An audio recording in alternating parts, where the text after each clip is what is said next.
Good morning, students. So in our previous class we have discussed what is light energy, the energy that causes the sensation of vision. एक ऐसी energy जो हमको चीज़ों को देखने में हेल्प करती है वो लाइट एनर्जी कहलाती है. Objects reflect light that they receive from luminous sources. When the reflected light reaches an observer, the objects becomes visible. This energy is also utilized by plants to produce food by the process of photosynthesis. If we talk about light energy का use plants भी कर रहे हैं. किस form में? Sunlight के form में. Plants की जो लीव्स होते हैं they absorb the sunlight and through that sunlight they do the process of photosynthesis. उस सनलाइट का यूज करके वो photosynthesis का प्रोसेस करते हैं, अपना फूड बनाते हैं. Next, sun is the massive source of heat and light energy for us. Sun जो है हीट और लाइट एनर्जी का मैसिव सोर्स होता है. अगर मैं आपको एक चीज बोलूं तो सन ही वो है जो कि हमारे अर्थ पे अल्टीमेट सोर्स ऑफ एनर्जी है. कहीं ना कहीं सन से ही सारी एनर्जी जो है मिल रही है हमको और उसी एनर्जी का कन्वर्जन हो रहा है. Next, electrical energy. The energy produced by movement of electrical charges. जब चार्जेस मूव करते हैं, इलेक्ट्रिक चार्जेस मूव करते हैं तो उनके मूवमेंट की वजह से जो एनर्जी प्रोड्यूस होती है उसे हम बोलते हैं electrical energy. This is the most widely use form of energy today. ये सबसे ज्यादा यूज होने वाली एनर्जी है.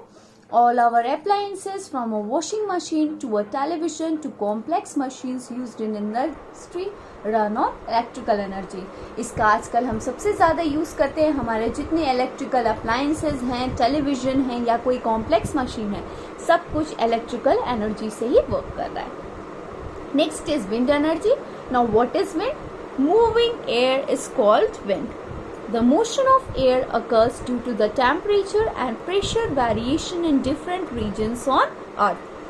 अब ये एयर का मोशन हो क्यों रहा है? क्योंकि हर जगह अर्थ पे अलग तरीके का टेम्परेचर है, अलग तरीके का प्रेशर है. इस अलग तरीके के टेम्परेचर और प्रेशर की वजह से जब एयर में मूवमेंट आता है तो we call it as wind. The kinetic energy possessed by the wind is called wind energy.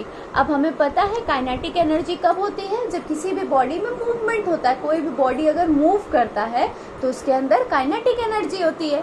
तो विंड क्या है? विंड के अंदर मूवमेंट हो रहा है. तो विंड के मूवमेंट के कारण उसके अंदर जो काइनेटिक एनर्जी प्रोड्यूस हो रही है, that energy is only known as the wind energy. This energy can be harnessed by a device called wind.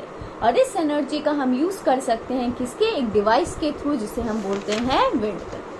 Now come to page number 56. Next is chemical energy. The energy release during chemical reactions is called chemical energy.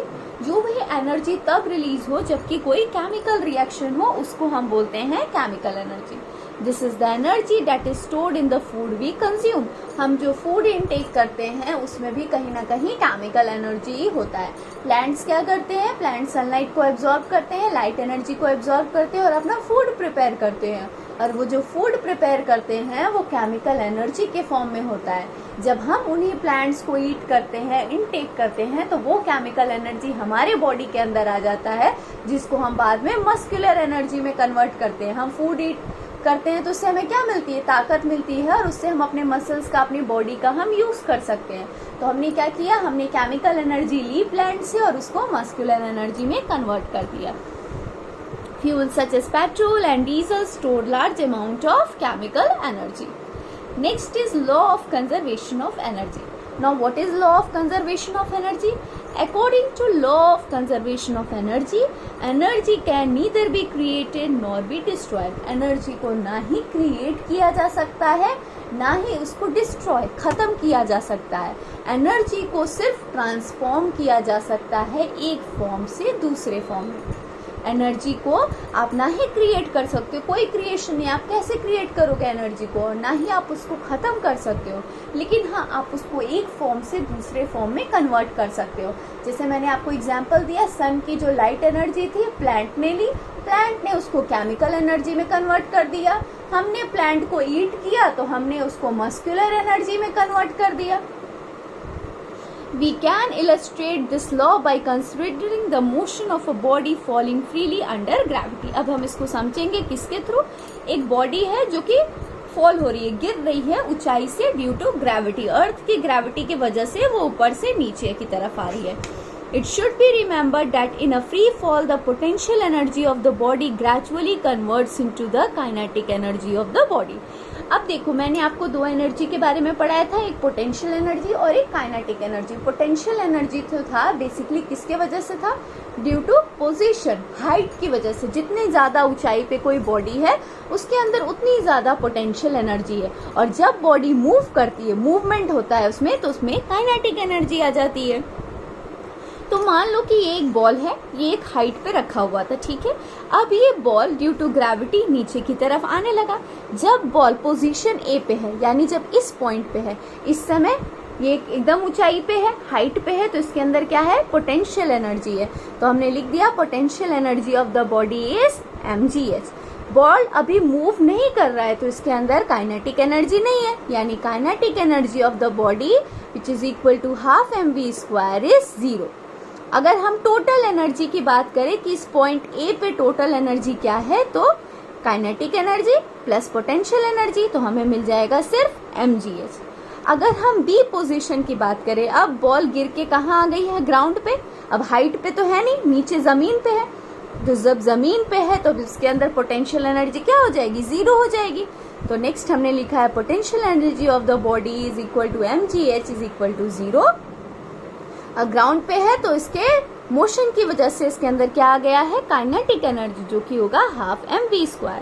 इस case में total energy की बात करें तो हम क्या हो जाएगा? 0 plus half mv² which is equal to half mv². From the above discussion, we find that throughout the motion at position A and B, the total energy of the body remains constant. अब हम अगर इसको ध्यान से देखें तो ऊपर से नीचे तक आने में जो टोटल एनर्जी ऑफ बॉडी था वो कांस्टेंट रहा, उसके वैल्यू में कोई चेंज नहीं आया, वो mgh ही रहा. जब वो नीचे जमीन पे गिरा तब जाके हाफ mv² हुआ, लेकिन A से B तक आने में वो कांस्टेंट रहा, mgh के बराबर ही रहा. By comparing values of P at position A and B, we can see that potential energy continuously decreases as the body falls. Similarly, it is observed that the kinetic energy of the body continually increases as it closer to the ground. ठीक है. अब देखो यहाँ पे potential energy क्या था? mgh था. तो धीरे धीरे जब बॉडी, अगर हम पोजीशन ए से बी को कंपेयर करें in case of potential energy, तो पोटेंशियल एनर्जी जब ऊपर था तो सबसे ज्यादा था, mgh था, और जैसे जैसे बॉल नीचे आने लगी पोटेंशियल एनर्जी क्या हो गया? 0 हो गया. वही अगर काइनेटिक एनर्जी की बात करें तो काइनेटिक एनर्जी स्टार्टिंग में 0 था, लेकिन जैसे जैसे बॉल नीचे आने लगी काइनेटिक एनर्जी बढ़ने लगा, हाफ mv² के बराबर हो गया. Similarly, it can shown that when a body is thrown vertically upward, its kinetic energy continually decreases and potential energy increases. अगर इस केस को हम उल्टा कर दें, अभी तो बॉल ऊपर से नीचे आ रही है, तो हम बोल रहे थे कि बॉल जब ऊंचाई पे है तो उसके अंदर पोटेंशियल एनर्जी है, जब ग्राउंड पे आ जा रही है तो काइनेटिक एनर्जी है, और जैसे जैसे बॉल नीचे आ रही है उसका पोटेंशियल एनर्जी 0 पे आ गया है. ठीक है. अब अगर हम इस केस को रिवर्स कर दें, अब हम बॉल नीचे से ऊपर की तरफ फेंकें, तो जैसे ही बॉल ऊपर पहुंचेगा उसके अंदर क्या हो जाएगा? सबसे ज्यादा पोटेंशियल एनर्जी, क्योंकि वो एक हाइट पे पहुंच जाएगा, और उसका काइनेटिक एनर्जी क्या हो जाएगा? 0. Next topic is transformation of energy.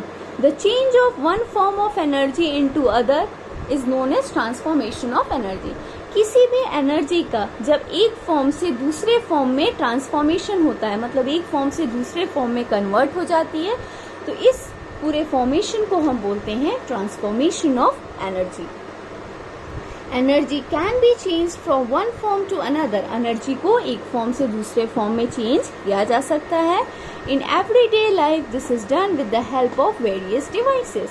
हमारे रेगुलर की लाइफ में भी हम ऐसे बहुत सारे डिवाइसेस का यूज करते हैं जिसमें एनर्जी ट्रांसफॉर्मेशन होता है. In addition to the above, there are other kinds of energy transformation also. When we work on an object, the muscular energy spent in doing work is stored in the object as its potential or kinetic energy. जब हम किसी object पे work करते हैं, किसी object पे काम करते हैं, तो तो हम अपने बॉडी का क्या दे रहे हैं, मस्कुलर एनर्जी उस ऑब्जेक्ट को दे रहे हैं, और वो ऑब्जेक्ट हमारे मस्कुलर एनर्जी को स्टोर करके रख लेता है अपने अंदर in the form of potential और kinetic energy. For example, when we throw a ball we do work on the ball. जब हम किसी बॉल को थ्रो कर रहे हैं तो हम क्या कर रहे हैं, उसके ऊपर वर्क कर रहे हैं। वर्क किसके बराबर होता है, फोर्स इनटू डिस्प्लेसमेंट के, कि अगर किसी भी ऑब्जेक्ट पे हम फोर्स अप्लाई कर रहे हैं और फोर्स अप्लाई करने की वजह से उसके अंदर डिस्प्लेसमेंट हो, मतलब उसका पोजीशन चेंज हो जाए, तो हम उसको बोलते हैं वर्क। अब कोई बॉल है, अगर मैं बॉल को थ्रो करूं तो थ्रो करने के लिए मुझे अपने हैंड की फोर्स अप्लाई करनी पड़ी, और बॉल जो है वो तो डिस्प्लेस हुआ, उसका पोजीशन चेंज हो गया, तो मैंने कोई ना कोई वर्क किया है। तो मैं जो वर्क कर रही हूँ बॉल पे, वो किस में कन्वर्ट हो जा रहा है, काइनेटिक एनर्जी में कन्वर्ट हो जा रहा है। We are able to do work on the ball by spending our muscular energy. और हम ये वर्क किसके थ्रू कर पा रहे हैं, अपने हैंड के थ्रू, अपने मसल्स के थ्रू। तो हम अपना मस्कुलर एनर्जी उस बॉल को दे रहे हैं वर्क करने के लिए, एंड बॉल उस एनर्जी को कन्वर्ट कर दे रहा है in kinetic energy. Consider another example. When we lift an object from the ground and place it at a certain height, we spend our muscular energy in doing work on the object against the force of gravity. अब मान लो कोई ball है, जमीन पे पड़ी है, और मैं उसको किसी ऊंचाई पे, हाइट पे रखना चाहती हूँ, तो मैं अपना हैंड का फोर्स लगाऊंगी, अपने हैंड से, अपने मसल से, अपने हैंड के मस्कुलर एनर्जी से मैं उस बॉल को उठाऊंगी और ले जाके उसको एक ऊंचाई पे रख दूंगी। अब मैंने उसको कहाँ रख दिया है, एक ऊंचाई पे रख दिया है। तो जब ऊंचाई पे रख दिया है तो हाइट की वजह से कौन सी एनर्जी लगती है, पोटेंशियल एनर्जी। तो मैंने अपने हैंड की मस्कुलर एनर्जी दी, जो बॉल ने अपने अंदर स्टोर कर ली in the form of potential energy. जब हम बॉल को थ्रो कर रहे हैं तो हमारा वर्क डन हो रहा है, हमने मस्कुलर एनर्जी दी, बॉल मूव करने लगा, तो मतलब उसके अंदर काइनेटिक एनर्जी स्टोर हो गई। जब हम बॉल को सीधे उठा के सिर्फ एक ऊंचाई पे रख दे रहे हैं, तो हाइट की वजह से अब उसके अंदर पोटेंशियल एनर्जी स्टोर हो गया। Now, if this object is released, the earth pulls it, and energy of the object is transformed into kinetic energy. That is, the object begins to move down. अब मान लो मैंने ball को ऊंचाई पे रख दिया, और due to earth's gravitational force, earth की जो ग्रेविटी है वो बॉल को अपनी तरफ खींच ली, बॉल आके नीचे गिर गया। अब उसके अंदर कौन सी एनर्जी आ गई, काइनेटिक एनर्जी। जब कोई भी चीज ऊंचाई पे रहेगी तो पोटेंशियल एनर्जी, कोई भी चीज मूव करते करते ग्राउंड की तरफ आ रही हो, उसके अंदर kinetic energy. Some examples where transformation of energy takes place are during photosynthesis, light energy is converted into chemical energy. Now we will see some example. हम कुछ example देखेंगे जिसमें energy का transformation हो रहा है। फोटोसिंथेसिस के टाइम क्या होता है, लाइट एनर्जी केमिकल एनर्जी में ट्रांसफॉर्म हो रहा है। ड्यूरिंग डाइजेशन, अगर हम अपने बॉडी की बात करें, हमारे बॉडी में जब डाइजेशन होता है तो हमारे बॉडी में जो ये केमिकल एनर्जी होती है, जो हम प्लांट से मिली होती है, वो किस में कन्वर्ट हो जाती है, मस्कुलर एनर्जी में, जिससे हमको ताकत मिलती है, हम अपना डेली वर्क कर पाते हैं। While we ride a bicycle, the muscular energy is converted into mechanical energy. जब हम किसी बाईसाइकिल को राइड करते हैं तो हमारे बॉडी के अंदर क्या है, मस्कुलर एनर्जी। हम अपने लेग और आर्म्स के मसल्स की जो एनर्जी है वो उस बाईसाइकिल को देते हैं, जो कि किस में कन्वर्ट हो रहा है, मैकेनिकल एनर्जी में। The chemical energy in a cell is converted into electrical energy. Cell किससे बना होता है, केमिकल एनर्जी। बैटरीज किससे बनी होती है, केमिकल से बनी होती हैं, और वो हमें किस चीज में हेल्प करती हैं, इलेक्ट्रिसिटी जनरेट करने में, इलेक्ट्रिकल एनर्जी जनरेट करने में हेल्प करती हैं। Like we have a torch, wrist watch. The chemical energy stored in the wood gives heat and light energy when it is burned. अगर वुड की बात करें तो वुड के अंदर जो केमिकल एनर्जी होती है वो किस में हेल्प करती है, हीट और लाइट एनर्जी जनरेट होने में हेल्प करती है। And last one is the electrical energy supplied to the bulbs and heaters get converted into light energy and heat energy. जब हम बल्ब या किसी हीटर में इलेक्ट्रिकल एनर्जी देते हैं तो क्या होता है, वो या तो लाइट एनर्जी में कन्वर्ट हो जाते हैं और हीट एनर्जी में। सो डेली लाइफ में हमारे पास एनर्जी ट्रांसफॉर्मेशन होते रहते हैं। What is law of conservation of energy? According to law of conservation of energy, energy can neither be created nor it can be destroyed, just it can be converted from one form to another form. Energy को ना ही create किया जा सकता है, ना ही उसको destroy किया जा सकता है। एनर्जी सिर्फ एक फॉर्म से दूसरे फॉर्म में कन्वर्ट हो जाती है। Now what is power? In everyday language, the word power is vaguely used to denote one's strength or force. हम अपने डेली लैंग्वेज में पावर का जो वर्ड यूज करते हैं वो किस लिए यूज करते हैं? किसी की भी ताकत, स्ट्रेंथ या फोर्स को दिखाने के लिए हम बोल देते हैं कि इसके अंदर बहुत पावर है, बहुत ताकत है. However, in science, it is used in connection with motor, pumps, engine, electric bulbs, etc. लेकिन अगर हम साइंस की बात करें तो साइंस में इसका कनेक्शन मोटर, पंप्स, इंजन से है. We often say the power of this electric bulb is 100 watt. हम अधिकतर अपनी कॉमन लैंग्वेज में बोलते हैं या हमारे फैमिली मेंबर्स हमको बोलते हैं जाओ 50 वॉट का बल्ब ले आओ या 100 वॉट का बल्ब ले आओ.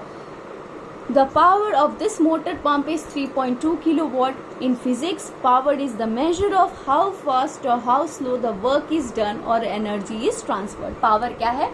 पावर एक तरीका है, पावर एक मेजर है जिससे हमको पता चलता है कि कोई भी चीज कितना फास्ट या कितना स्लो वर्क कर रही है. ठीक है, पावर इज अ मेजर जो हमें हेल्प करता है जानने में कि कोई भी चीज कितना फास्ट या कितना स्लो वर्क कर रही है या जो एनर्जी है उसका ट्रांसफर कितना फास्ट या कितना स्लो हो रहा है.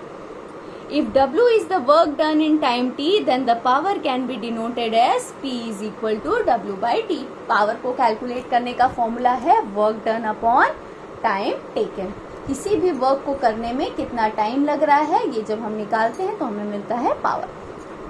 Thus, the rate at which work is done is called power. जिस भी रेट से कोई भी वर्क होता है उसको हम बोलते हैं पावर. पावर क्या है? Power is a measure. Power एक तरीका है जिससे हम जानते हैं कि कोई भी ऑब्जेक्ट कोई भी वर्क कर रहा है या एनर्जी का ट्रांसफर हो रहा है तो उसका रेट क्या है, कितना जल्दी या कितना धीरे हो रहा है. In other words, the work done per unit time is called power. Therefore, it is the time rate of doing work. The faster the work is done, the more is the power required.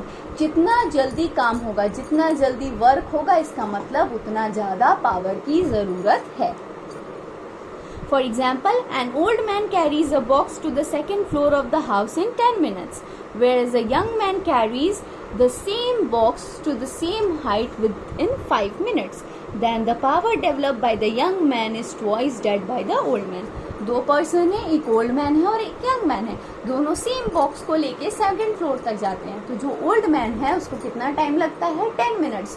और जो young man है उसको लगता है सिर्फ 5 minutes. इसका मतलब जो यंग मैन है वो ज्यादा पावर दे पा रहा है अपनी age comparison to old man. Now if we talk about units of power, तो यूनिट ऑफ पावर होती है जूल पर सेकेंड और इसी जूल पर सेकेंड को हम वॉट भी बोलते हैं. The SI unit of power is joule per second. It is known as watt, named after the inventor of steam engine James Watt. और ये watt किसके नाम पे रखा है? James Watt के नाम पे. 1 watt is defined as the power of that machine or agent which performs 1 joule of work per second. 1 joule of work करने के लिए 1 जूल ऑफ वर्क जब कोई पर्सन 1 सेकेंड में करता है तो हम उसको बोलते हैं कि उसका पावर है 1 वॉट. 1 जूल ऑफ वर्क करने के लिए अगर कोई मशीन है या कोई पर्सन है जब 1 सेकेंड लेता है तो हम बोलते हैं इस मशीन या इस पर्सन का पावर है 1 watt. Some bigger units of power are kilowatt and megawatt. ये कुछ बड़े यूनिट्स हैं which are commonly used to indicate the power consumption of electricity. 1 kilowatt किसके बराबर होता है? 1000 वॉट के, जिसको हम एक्सपोनेंट्स में लिख सकते हैं 10 to the power 3 watt. 1 megawatt होता है 10 टू द पावर 6 वॉट के. A smaller unit of power is milliwatt. अगर स्मॉलर छोटे यूनिट की बात करें तो वो मिलीवॉट है. 1 मिलीवॉट बराबर होता है 10 टू द पावर -3 वॉट के. Okay, next we have difference between energy and power. Energy और पावर के बीच में क्या डिफरेंस है? एनर्जी क्या है? Energy is the capacity of doing work and power is the rate at which the work is done. The SI unit of energy is joule and the SI unit of power is joule per second, also known as watt. Energy. Greater the amount of energy possessed by a body, more work it can do. जितना ज़्यादा energy होगा किसी body में वो उतना ज़्यादा work कर पाएगा और जितना ज़्यादा कोई काम करेगा, जितना तेज़ी से कोई काम करेगा उतना ज़्यादा उसको पावर की ज़रूरत पड़ेगी. To do 10 joules of work an energy of 10 joule is consumed. अगर 10 जूल का वर्क करना है तो 10 जूल की एनर्जी कंज्यूम होती है. But to do 10 joules of work in 1 second a power of 10 watt is required. अगर 10 जूल वर्क करना है तो 10 वॉट पावर की जरूरत पड़ेगी। It is independent of time. Energy का फॉर्मूला में हमने कहीं टाइम नहीं देखा है, पोटेंशियल एनर्जी में भी कहीं टाइम का रिलेशन नहीं था। काइनेटिक एनर्जी की भी बात करें तो हमने कोई अभी तक एनर्जी का फॉर्मूला नहीं देखा है जिसमें टाइम को लेके हमको कैलकुलेशन करना है। पोटेंशियल एनर्जी जो था mgh के बराबर था, काइनेटिक एनर्जी हाफ mv² के बराबर था, कहीं भी टाइम का यूज नहीं हुआ था। But power depends upon time, क्योंकि पावर को निकालने का फॉर्मूला होता है work upon time taken. Okay, so with today's video's explanation I have provided you the answer of your exercises. Okay, just note down the exercise question answer and in your live class I will explain you the exercise. आप note down करके रखो, जब आपका live class होगा मैं आपको आपके पूरे एक्सरसाइज के क्वेश्चंस फिर से एक्सप्लेन करूंगी। एंड नेक्स्ट है आपका न्यूमेरिकल प्रॉब्लम, ये भी हम आपके लाइव क्लास में कंटिन्यू करेंगे। Okay, so this is all for today. Thank you all of you.